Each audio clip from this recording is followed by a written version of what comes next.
Hello ma'am, ngasidi Sunday numitsu oimina uti asangba oina thongjarage. Pangkhokla mana khara he inkhondai ngaktanebako. Dei khamen sinba mana leire. Dei kamphoi mana khara he ani. Kamphoi mana kaga hapaju manam yam nungsibanebako. Dudi thongba hojjarage mathang adum aigi haijaba mawongda adum thongjarage loifau yengbiyo aduga nongna thengnabiba yauragadi aigi channel se subscribe tawsanbiramo video su loifau yengbiyo adudi thongba hojjalase dei uti asangba thongba kuina changbανebako yamna sasa thongba hojjalage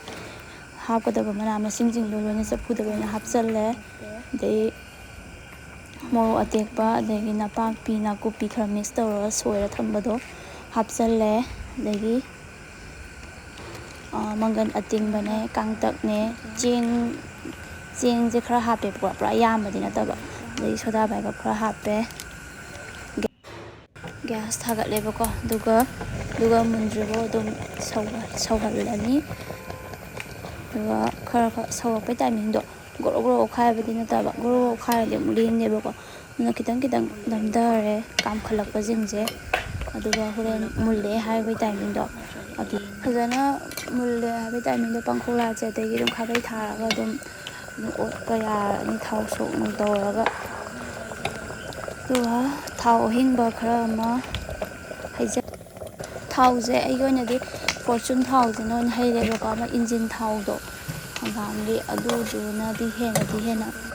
haubanebako adu isi oina dum fortune je haijalle duga thong khara dum kaya tawgadaba chanaba changda dum hapchalle duga thau sok tawsalle duga comment dum haibiramo haudo mali mandi masakse dum duga video su soidabida loifau yengbiyo duga nongna thengnabiba yauragadi subscribe tawsanbiramo sangom ahingba khara haijalle sangom ahingba hapaje yamna mollaga henjangdo ma oinambai type ta bahau am thokpado adu oibanebako ado hainatragadi dum haptragasu yabanebako sangomje do ai oinadi sangom ahingbaje khara hapchalle mahau ama hena leinaba duga khabai na khara goro khara wakhaire duga khadigom hapchallaga dum loisanba yarani hinjangse